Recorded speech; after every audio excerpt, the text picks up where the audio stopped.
Where do you think things get back to the truth? So if when you look at UFOs, you see strategic deception, what do you think when you look at something like JFK? You've got RFK who's saying, I'm telling you right now, the CIA killed I think he says both, his uncle and his father, but certainly his uncle. Do you go strategic deception? They're dragging this out to keep people guessing, but really this is going to end up being innocuous? Or do you go, yeah, that actually I makes mean, sense? I that might fall into the just don't make me do it category. Like, I think it's RFK Jr.'s opinions about that are very interesting. That's his father and his uncle. That's very interesting to me. I don't put a judgment on that. It's really Not the more, judgment. I'm more trying to get at the facts. yeah. So So I have no reason to think that's true.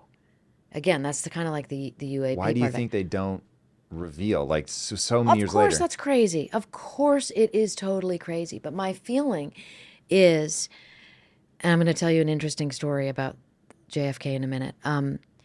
My feeling is that, and this is pure speculation, is that whatever the answer is, and my eye goes toward Cuba,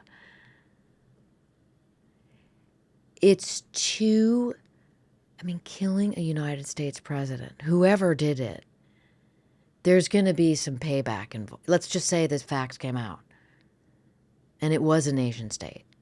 There would be payback involved. How could there not be? How could a president reveal that and not be asked to? And now you have, let's point right there at that book, Nuclear War.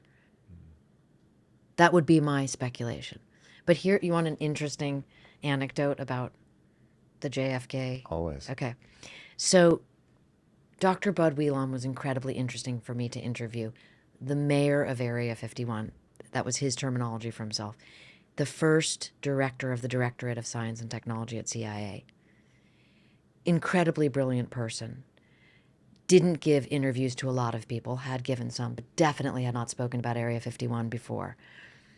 He agreed to talk to me because I was interviewing a number of the A-12 Oxcart pilots who said, you got to talk to Annie. So he let me come up to his ranch in Santa Barbara and interview him for a number of hours. The minder in between us, because there's always kind of a liaison between you and someone in the agency, not always, but often, and certainly at his level, said to me, by the way, you may not ask any questions about JFK. Interesting. So, of course, I'm like, what do you mean? Like, I mean, but I was reporting Area 51. I really wanted him to talk to me on the record about Area 51. My answer was, of course. I didn't ask, but it was in the back of my mind. It was in the back of my mind. Never asked. Whelan said a really interesting thing to me at the conclusion of our interviews. He was so patient with me. I mean, even he had the drawing papers out. He was explaining to me how missile technology worked. He was just like so many of those people, was so incredibly gifted, such a consummate professional. Remember, he built the first satellite program called Corona for the United States. Like, he was a bunch of firsts. I thank him in the end of the book here and list some of the things he did. And he said to me when the interview was closing, okay, so by the way, until your book publishes, whatever you need, fact checking, you want to double check a quote, you want photographs, whatever you want, I'm happy to oblige.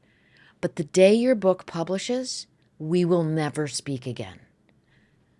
Which is such a CIA interesting sort of like, wow, that's like, must be some kind of code. And it just was, it sticks with me because it was so it was such a shocking thing to say. And it was so interesting. And sure enough, no contact from Dr. Bud Whelan. Flash forward, maybe 1 or 2 or 3 years later. I'm in my house and I say to my husband, honey, have you seen my cell phone? Like, where is it? It's usually, in my back pocket or something. And he said, oh yeah, it rang. It's right over there. And I pick it up and it says missed call. Dr. Bud Whelan. He called me. I said, Kevin, oh my God, what? He's going to tell me about JFK. That's all I could think of, right? And I said, what do I do? And Kevin said, call him back.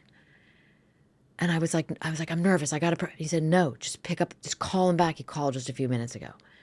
So I stepped out onto the balcony, and I'll just never forget that moment, because I'm like looking out over downtown Los Angeles from my balcony going, I'm about to learn the secret of JFK, of JFK's assassination. He's having like a near deathbed, moment. He's decided to tell someone, and it's me.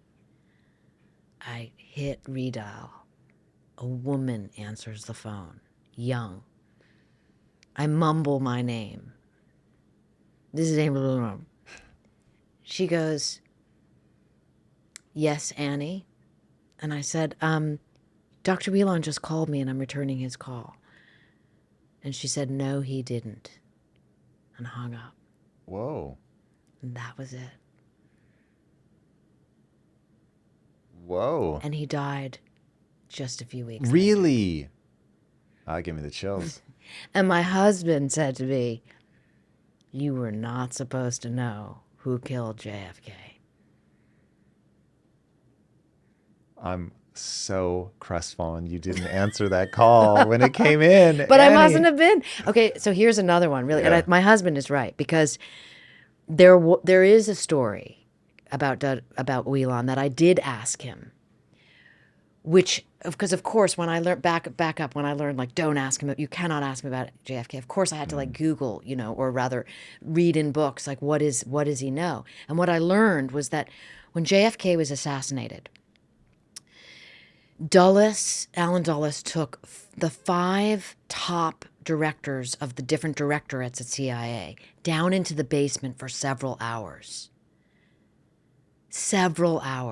immediately after JFK was assassinated.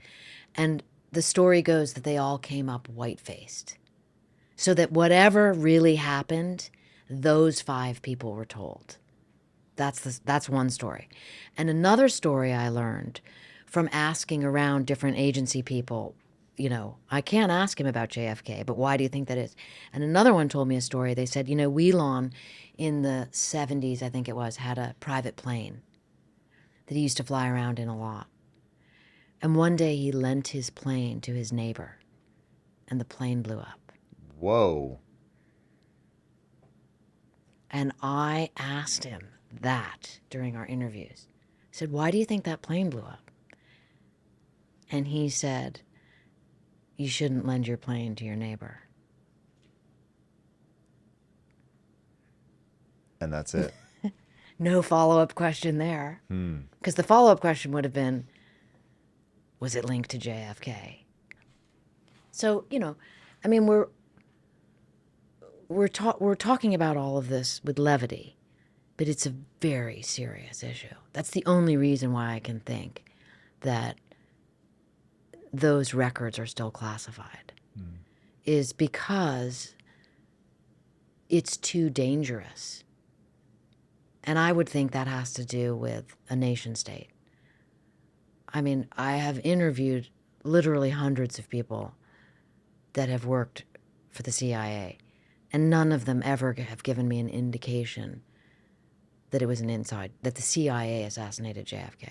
That's certainly what Robert F. Kennedy makes public, that he thinks. But, what do I know? And the real question is what does he know? If you like this conversation, check out this episode to learn more.